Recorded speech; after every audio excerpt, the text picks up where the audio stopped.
শারদীয় দুর্গোৎসবকে কেন্দ্র করে দক্ষিণ চব্বিশ পরগনার মৃৎ শিল্পালয়গুলিতে উদ্যোক্তাদের ভিড় বাড়ছে। শহরের আয়োজনকে টেক্কা দিতে প্রত্যন্ত গ্রামেও শুরু হয়েছে পুজো প্রস্তুতি। আর এবার দ্বিতীয় বর্ষে পদার্পণ করা পাথর প্রতিমা সোশ্যাল ওয়েলফেয়ার ট্রাস্ট এর সম্পূর্ণ মহিলা পরিচালিত পুজো কমিটি অভিনব উদ্যোগে প্রতিমা নির্মাণের কাজ শুরু করল।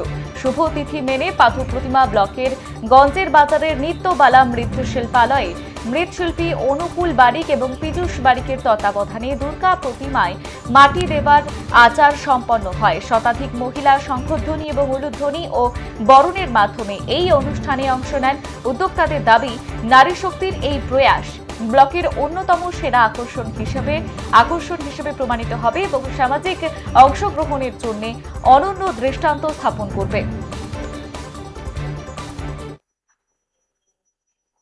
সোশ্যাল ওয়েলফেয়ার ট্রাস্টের পক্ষ থেকে আমরা এই দুর্গাপুজোটা করছি। আজকে 2025 সালে আমাদের আরম্ভ হয়েছে, এটা দ্বিতীয় বছর। 2026 সালে এটা দ্বিতীয় বছর। আমরা এই পুজোটা শহরে হতো, সেই পুজোটাকে আমরা গ্রামে নিয়ে এসেছি। এবারে আমাদের শহরে চলতো, সেটা আমরা গ্রামে এই নিয়মকানুন মেনে এই পুজোটা করছি।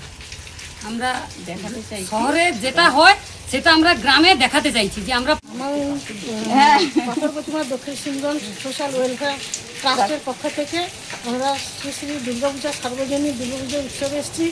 গত বছর 2025 সালে হয়েছিল, এই বছর আবার 2026 সালে আমরা দ্বিতীয় বর্ষে এসেছি। আমরা অন্ত গ্রাম থেকে মেয়েরা সদস্য সবাই, ছেলেরাও আছে অল্প স্বল্প, আমরা যাতে ভালোভাবে পুজোটা করতে পারি।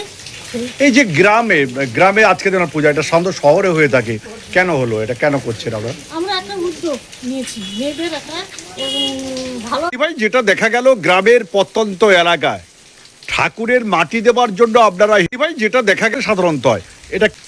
নমস্কার, আমরা এখানে এসেছি দক্ষিণ শিবগঞ্জ সোশ্যাল ওয়েলফেয়ার ট্রাস্ট কমিটির পক্ষ থেকে।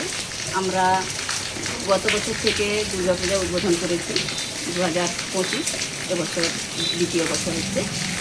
মূলত এই পুজো আমাদের মহিলা কমিটি দ্বারা পরিচালিত, আর যেটা আমরা হচ্ছে মায়ের জাত, সেই কারণে আমাদের মায়াকে যেহেতু আমাদের পূজা মণ্ডপে নিয়ে যাব, তাই আমরা একদম প্রথম শুরু থেকে কাঠামো শুরু থেকে সেই আনন্দ বা সেই রীতিনীতি মেনে আমরা সেটাকে পরিচালনা করতে চাইছি। সেই কারণে আমরা আজকের প্রথম